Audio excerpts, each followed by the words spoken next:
Kochi Kalamassery government polytechnic ഹോസ്റ്റലിൽ കഞ്ചാവ് പിടികൂടിയ സംഭവത്തിൽ അന്വേഷണം വ്യാപിപ്പിക്കാനൊരുങ്ങി പോലീസ്. സംഭവത്തിൽ കൂടുതൽ പേർ അറസ്റ്റിലാകാനും സാധ്യതയുണ്ട്. പൂർവ്വ വിദ്യാർത്ഥികളിലേക്കും പോലീസ് അന്വേഷണം നടത്തും.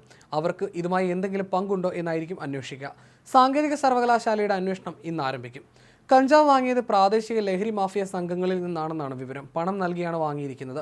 500 രൂപ മുതൽ 2000 വരെ വിദ്യാർത്ഥികളിൽ നിന്നും പിരിച്ചു. ആകാശിന്റെ ഫോൺ പരിശോധിക്കാനാണ് പോലീസിന്റെ തീരുമാനം. ബാങ്ക് ഇടപാടുകളും പരിശോധിക്കും. ആകാശിന്റെ മുറിയിൽ താമസിച്ചിരുന്നവരെ കേന്ദ്രീകരിച്ച് അന്വേഷണം നടത്തും. റെയ്ഡ് നടക്കുമ്പോൾ ഇവർ മുറിയിൽ ഉണ്ടായിരുന്നില്ല. തെളിവ് ലഭിച്ചാൽ ഇവരെ അറസ്റ്റ് ചെയ്യാനാണ് പോലീസ് നീക്കം. കേസിൽ ആകാശിനെ ഉടൻ കസ്റ്റഡിയിൽ വാങ്ങി ചോദ്യം ചെയ്യും. 3 ദിവസം മുൻപാണ് ഹോസ്റ്റലിലെ പിരിവിനെക്കുറിച്ച് സ്റ്റേറ്റ് സ്പെഷ്യൽ ബ്രാഞ്ച് റിപ്പോർട്ട് നൽകിയത്.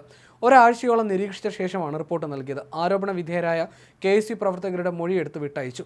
സംഭവത്തിൽ അഭിരാജ്, ആകാശ്, ആദിത്യൻ എന്നിവരെ സസ്പെൻഡ് ചെയ്തിരുന്നു. കഴിഞ്ഞ ദിവസം രാത്രിയിലാണ് വൻ കഞ്ചാവ് ശേഖരം കണ്ടെത്തിയത്. പോലീസിന്റെ മിന്നൽ പരിശോധനയിൽ 2 കിലോഗ്രാം കഞ്ചാവാണ് പിടിച്ചെടുത്തത്. 2 മുറികളിൽ നിന്നാണ് കഞ്ചാവ് പിടികൂടിയത്. 3 വിദ്യാർത്ഥികളെ അറസ്റ്റ് ചെയ്യുകയും ചെയ്തു. കേസിൽ 2 FIRകളാണ് പോലീസ് രജിസ്റ്റർ ചെയ്തത്.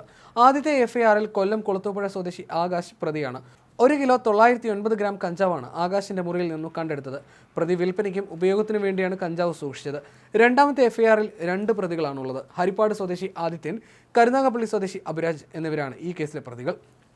രാത്രിയിൽ ഹോസ്റ്റലിൽ narcotic cell, dance of Kalamassery police എന്നിവരുടെ സംഘം പരിശോധന നടത്തിയത് വ്യക്തമായ വിവരത്തിന്റെ അടിസ്ഥാനത്തിലായിരുന്നു. ഹോളി ആഘോഷത്തിന്റെ പേരിൽ ഹോസ്റ്റലിൽ കഞ്ചാവ് വിൽപ്പനയ്ക്ക് എത്തിക്കുന്നുണ്ടെന്നും അതിനായി പണപ്പിരിവ് നടന്നെന്നും പോലീസിന് വിവരം കിട്ടിയിരുന്നു. കളമശ്ശേരി പോളിടെക്നിക് കേന്ദ്രീകരിച്ച് ലഹരി ഉപയോഗവും വിൽപ്പനയും നടക്കുന്നുവെന്ന വിവരത്തെ തുടർന്ന് നേരത്തെ പോലീസ് നിരീക്ഷണത്തിലായിരുന്നു ഇവിടം.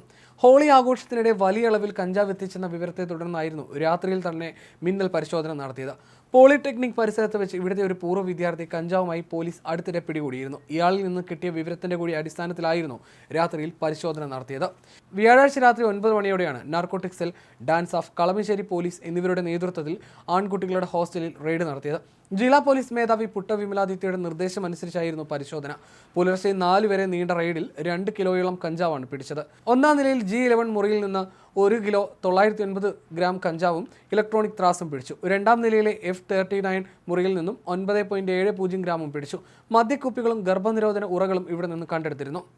മനഃപൂർവ്വം കേസിൽ കുരുക്കിയതാണെന്ന പ്രതികളുടെ ആരോപണം പോലീസ് നിഷേധിച്ചിട്ടുണ്ട്.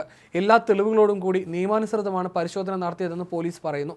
ഹോസ്റ്റലിൽ പൂർവ്വ വിദ്യാർത്ഥികളടക്കം വന്നു പോകുന്നുണ്ടെന്നും ഈ സാഹചര്യത്തിൽ കഞ്ചാവ് എവിടെ നിന്ന് എത്തി എന്നതടക്കമുള്ള വിവരങ്ങൾ അന്വേഷിക്കുകയാണെന്നും പോലീസ് പറയുന്നു. ഹോസ്റ്റലിൽ നിന്ന് കഞ്ചാവ് പിടികൂടിയ സംഭവത്തിൽ അറസ്റ്റിലായ പ്രതി ആകാശിനെ റിമാൻഡ് ചെയ്തിരിക്കുകയാണ്. 14 ദിവസത്തേക്കാണ് റിമാൻഡ് ചെയ്തത്. കഞ്ചാവിന്റെ ഉറവിടം കണ്ടെത്താൻ പ്രതിയെ കസ്റ്റഡിയിൽ വേണമെന്ന് പോലീസ് കോടതിയോട് ആവശ്യപ്പെടും. ഉടൻ കസ്റ്റഡി അപേക്ഷ നൽകുമെന്ന് പോലീസ് അറിയിച്ചു. ആകാശിന് പുറമെ അഭിരാജ്, ആദിത്യൻ എന്നിവരെ അറസ്റ്റ് ചെയ്തെങ്കിലും ഇവരെ സ്റ്റേഷൻ ജാമ്യത്തിൽ വിട്ടിരുന്നു.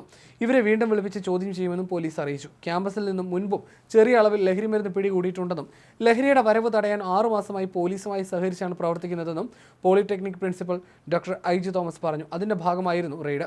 ക്യാമ്പസിൽ ലഹരി വിരുദ്ധ പ്രവർത്തനങ്ങൾ നടക്കുന്നുണ്ട്. വിദ്യാർത്ഥി സംഘടനകളടക്കം അതിന്റെ ഭാഗമാണ്. ഇപ്പോൾ അറസ്റ്റിലായവർ അവസാന വർഷ വിദ്യാർത്ഥികളാണ്. ഒരാഴ്ച കൂടിയേ ഇനി അവർക്ക് ക്ലാസ് ഉള്ളൂ. ഈ വിദ്യാർത്ഥികളുടെ ഭാവിയെപ്പറ്റി അക്കാദമിക് കൗൺസിൽ യോഗം ചേർന്ന് തീരുമാനമെടുക്കുമെന്നും പ്രിൻസിപ്പൽ വ്യക്തമാക്കിയിരുന്നു.